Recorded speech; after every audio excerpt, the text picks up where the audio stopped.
So we're here at the end of the week. This is the weekend of June 5th to the 7th. And Scary Movie 6 absolutely overperformed. I don't think it was supposed to perform this well. I think the projections were like 50 million total.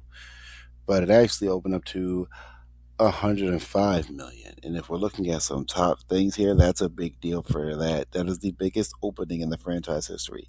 And I do think this week coming up, it could decline a little bit because there's so many titles and properties in the theaters right now, and they're just doing their damn thing for the most part. But I'm very happy for Scary Movie 6. I was very excited to know that the millennials were willing to show up and show out for the Wayans brothers still all these years later, to see Anna Faris back, to see Regina Hall back. It was a good time. It was funny, and we'll get into that in another video. But it was just good to see. I was happy to see Scary Movie 6 overperformed the way that it did, because that was a shock to everyone. It is a good 55 million domestic, 105 million worldwide. That is a damn good turnout for something like that. I do want to say, on another good note for the box office, is that the Super Mario Galaxy movie crossed a billion. I wasn't sure it was going to.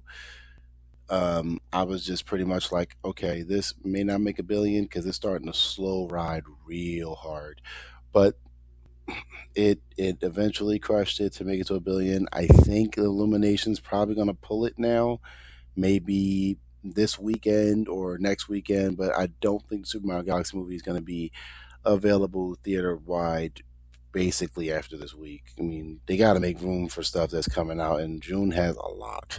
Like this, like this weekend is Disclosure Day and The Furious, which I'll be seeing both of those. I can't wait. But let's continue on. Let's see. Horror movies are just taking over with Backrooms, Obsession, and Scary Movie 6. We know Scary Movie 6 is a parody.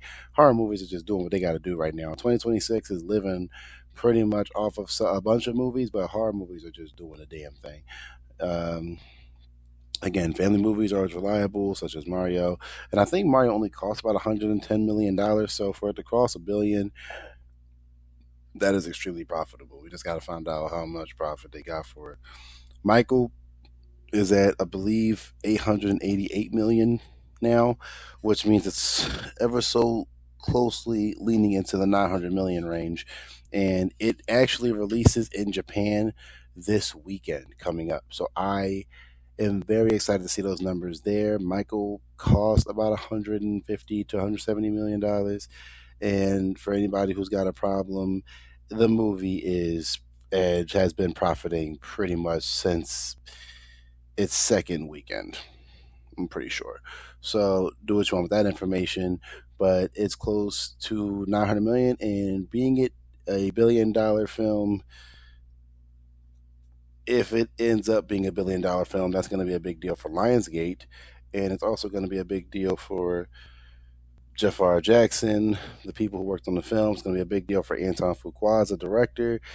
It will be a pretty big deal to talk about when we're talking about movies of 2026. Michael should absolutely be on that list of movies that will need to be talked about going forward.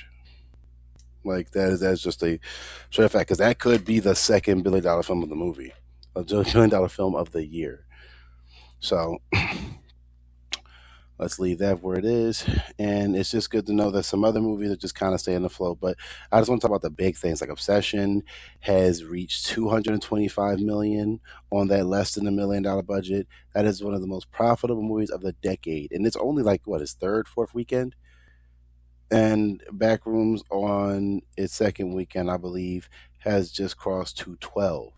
So we are seeing something real big go on with the box office. Like I said, movies are not dead. Movie cinema is not dead, and we should really be looking at how we can enjoy these movies and have those movies be successful. Because if people are crying about, oh, the box office isn't doing what it did in 2019, well, guess what? We might see that this year. We just might see that this year.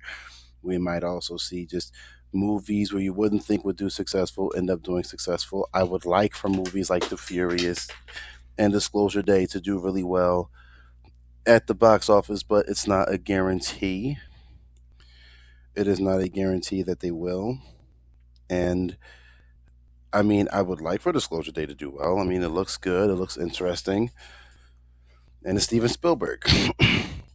So, The Furious looks like one of the best like kung fu action movies since The Raid, and that is a high bar because The Raid is one of the greatest action films ever made. So we just gotta wait to see. But all in all, the box office is still doing good. We know the box office will slow down eventually, probably around August. So let's just, you know, enjoy it while it's going on. Every box office year has an up and down. So with that being said, let me know how you feel down below. Comment, subscribe for more. I'll see you on the next.